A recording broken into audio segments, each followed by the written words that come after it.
Hello, ನಮಸ್ಕಾರ ಎಲ್ರಿಗೂ.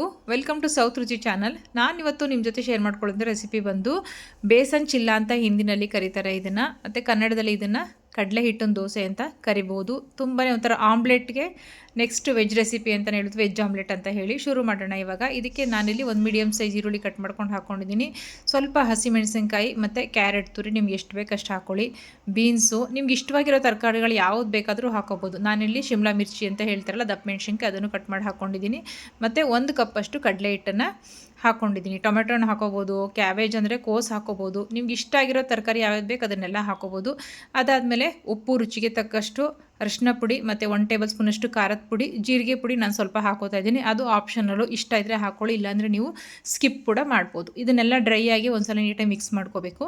ಇದಾದಮೇಲೆ ಸ್ವಲ್ಪ ನೀರು ಹಾಕ್ಕೊಂಡು ಮಿಕ್ಸ್ ಮಾಡ್ಕೊಳ್ಳೋದು. ಇವಾಗ ಸ್ವಲ್ಪನೇ ಹಾಕ್ಕೊಂಡು ಮಿಕ್ಸ್ ಮಾಡ್ಕೊಳ್ಳಿ. ತುಂಬ ತೆಳು ಮಾಡ್ಕೊಳ್ಳೋಕೆ ಹೋಗ್ಬಾರ್ದು, ತುಂಬ ಗಟ್ಟಿನೂ ಮಾಡ್ಕೋಬಾರ್ದು. ಕನ್ಸಿಸ್ಟೆನ್ಸಿ ತೋರಿಸ್ತೀನಿ ನೋಡಿ, ಈ ಥರ ಇರಬೇಕು.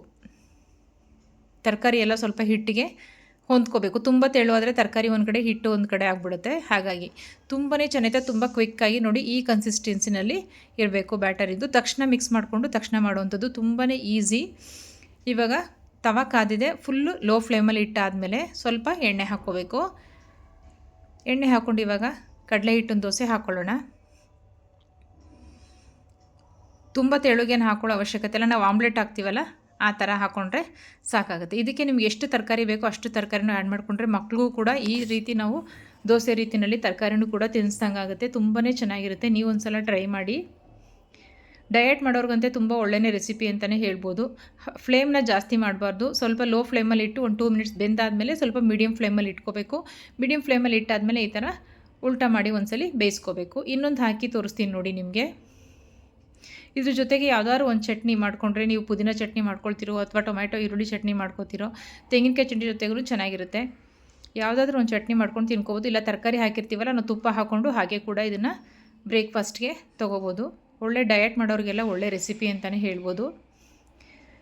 ನೋಡಿ, ಈಗ ಮೀಡಿಯಮ್ ಫ್ಲೇಮಲ್ಲಿ ಇಟ್ಕೊಂಡು ಮಾಡ್ಕೊಂಡಿದ್ದೀನಿ. ಇವಾಗ ಅದನ್ನು ಉಲ್ಟಾ ಒಂದು ಸಲ ಬೇಯಿಸ್ಕೋಬೇಕು, ಒಂದು 2 ಮಿನಿಟ್ಸು. ಸ್ವಲ್ಪ ಬೇಯಕ್ಕೆ ಟೈಮ್ ತೊಗೊಳುತ್ತೆ, ನಿಧಾನಕ್ಕೆ, ಅರ್ಜೆಂಟ್ ಮಾಡೋಕ್ಕೆ ಹೋಗಬಾರ್ದು.